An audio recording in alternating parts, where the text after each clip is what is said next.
Le damos la bienvenida, como lo habíamos anticipado anteriormente, a Natalia Salvo. Ella es la abogada del empresario Pedro Echevez, que sigue residiendo en el exterior. Fue quien destapa, ¿no?, esta olla donde no deja de sorprender, increíblemente, todo lo que ha ocurrido con la justicia, el poder, o sea, el poder judicial, para llamarlo correctamente, el poder mediático, ¿no?, el poder político también, cómo se han articulado diferentes fuerzas para llevar adelante maniobras realmente muy complejas que tienen que ver con extorsión, y así fue que se destapó la olla de todo lo que investiga Ramos Padilla. ¿Cómo te va, Natalia? ¿Bien? ¿Qué tal? ¿Cómo estás, Pablo? Bueno, gracias por estar acá. Una semana donde Daniel Santoro, ¿no?, una de las personas que también fue llamada indagatoria por el juez, ha sido finalmente procesado. Exacto. Y la acusación es grave, en cuanto a lo que ha propuesto Ramos Padilla. Es una acusación grave, pero creo que es un momento importante, sobre todo por cómo se ha manejado desde ciertos sectores mediáticamente el tema,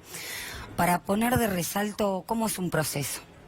O sea, cuando llega una sentencia condenatoria, o en este caso, un procesamiento, que vale aclarar también, en donde la rigurosidad de la prueba para decir que alguien está procesado por un delito no es de la misma intensidad que se requiere en la parte instructoria, como en esta, como en una sentencia final, luego de un juicio oral.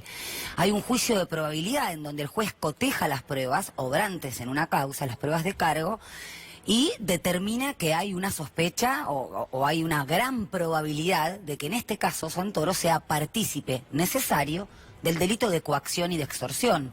También estaba imputado en relación al delito de la asociación ilícita, es decir, si integraba efectivamente esta asociación ilícita destinada al espionaje ilegal y tanto a nivel político, empresarial, como otras cuestiones. Respecto a ese delito le dictó la falta de mérito. ¿Qué quiere decir? Que no es que hay inexistencia de pruebas como para absolverlo, pero tampoco para procesarlo. O sea que es un estado, si se quiere, transitorio, que tal vez o eventualmente con el devenir de las pruebas se pueda llegar a modificar.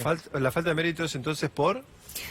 En este caso no hay ni pruebas para pero asociación ilícita, para el delito de asociación ilícita. Y ahí podían jugar Stornelli también, podían jugar...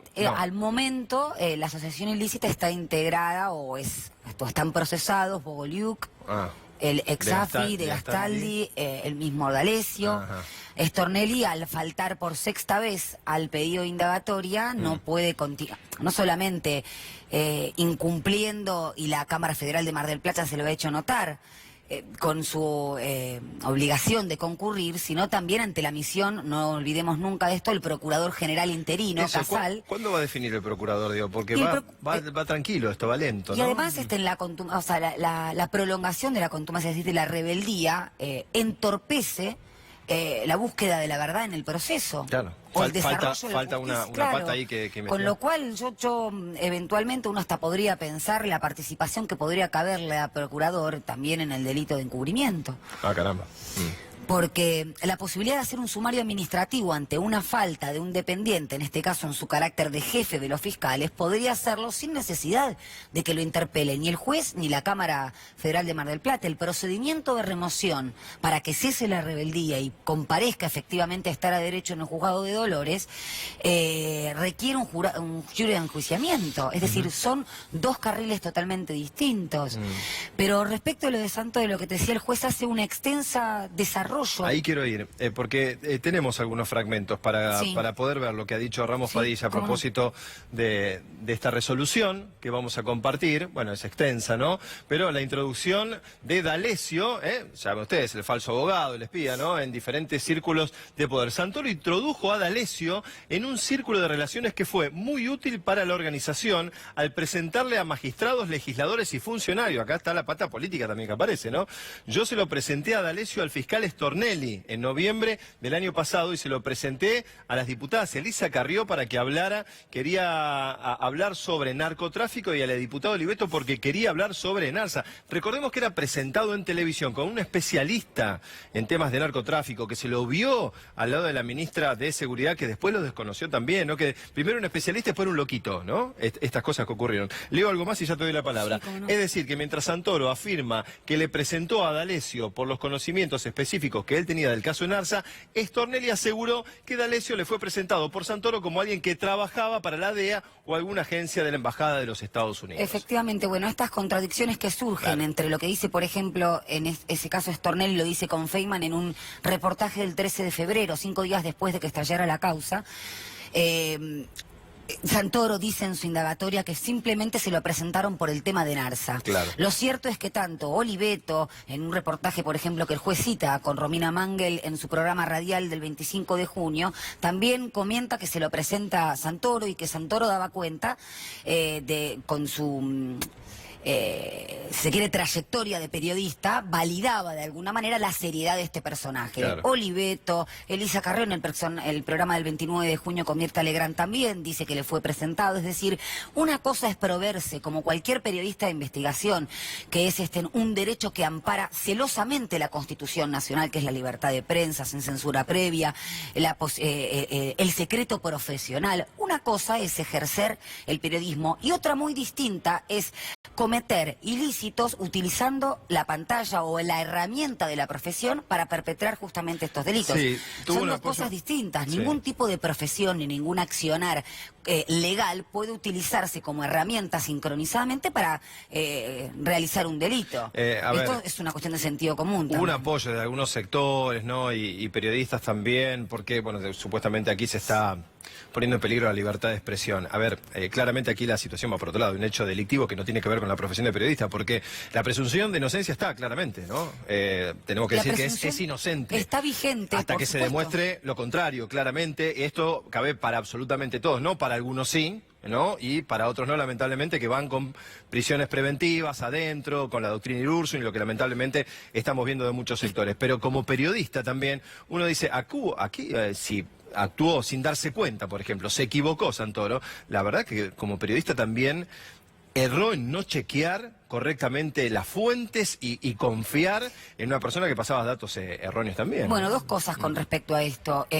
Lejos de a través de la investigación atentar contra el periodismo, lo que hace es justamente observar y proteger el ejercicio del periodismo y también respecto del accionar del Poder Judicial, esto lo pone de manifiesto el juez.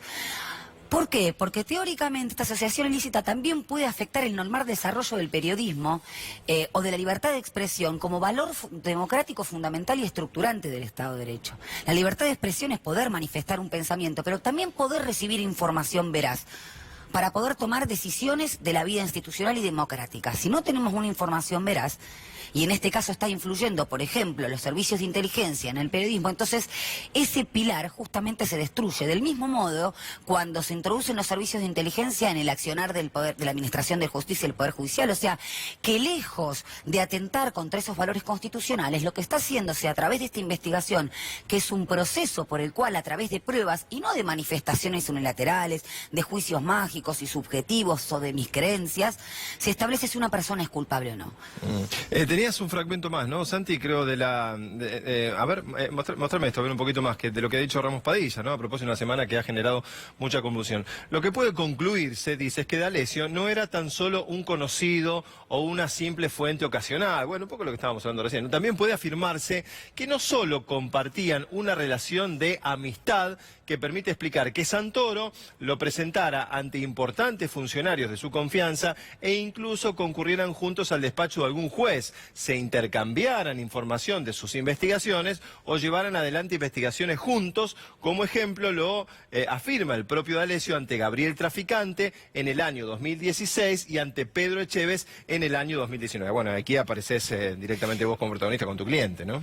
Y hay algo que es importante que también mencionaste vos, Pablo. Una cosa es que el aporte material, la conducta en sí, por error o por impericia o por casualidad pudiera parecer concatenada con la accionar de la organización ilícita. Por ejemplo, mencionar en el programa Legales sueltos por error la empresa OPS en vez de la empresa constructora brasileña OAS. Eso por Empresarios y Fuentes. Claro. Entonces, eso es tremendo, porque además no pasó una vez, pasó dos. Pasó 2 veces, 2 días consecutivos. Claro. Exacto. Y posteriormente salió una nota de Santoro hablando todo lo que decía D'Alessio. Lázaro Báez, ¿no? El Lázaro Báez, claro. Y con respecto a Bruso Dobat, que fue otro de los casos por el cual fue procesado. El gerente de PDVSA. También, claro, el centeno de PDVSA, todos esos términos que fueron hallados, o en los chats, o algunos en la computadora de D'Alessio, cuando se hablaba de síntesis de investigaciones actuales, el nombre del archivo, aparecen transcriptos, no de manera tal vez terminante, pero la misma terminología o la misma información tal cual. Que la víctima sabía con anterioridad un día o 2 días después en una nota. Entonces, una cosa es que ese aporte material por error se encuentre concatenado con una acción de extorsión, ¿sí? Y otra cosa muy distinta es que también aparezca el elemento subjetivo del delito, es decir, que Santoro tenga conciencia de la criminalidad de ese acto. Entonces, el juez dice, Santoro sabía de los métodos coactivos e intimidatorios que utilizaba D'Alessio para extorsionar o coaccionar o ablandar a la víctima. Hablamos, a ver, de algunas cuestiones diferentes, porque en el caso de Pedro Echevez tenía que ver con sacar dinero.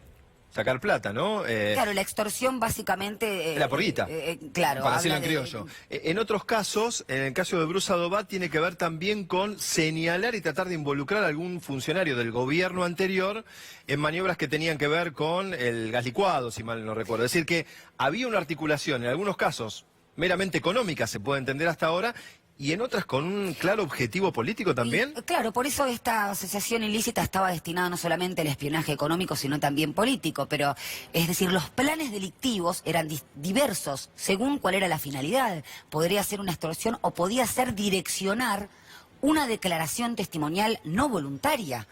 Es decir, si no declarás con esta finalidad, entonces te van a sacar 2 o 3 notas en Clarín y demás. Es decir, lograr que una persona se siente, como sucedió con Bruce Adobá el lunes 4 de febrero, ante declarar ante Stornelli y luego vaya a los medios de comunicación, es una forma de direccionar una declaración que no es voluntaria. Pero por otra parte también lo que hacía, o el modus operandi de esta organización ilícita, era blanquear información obtenida a través del espionaje legal e introducirla en el sistema institucional, como por ejemplo a través de una declaración espontánea, como hizo D'Alessio en la causa del gas nacional licuado, diciendo, no, en realidad acá el tema del transporte o la importación del gas nacional licuado, el sobreprecio era de tal modo.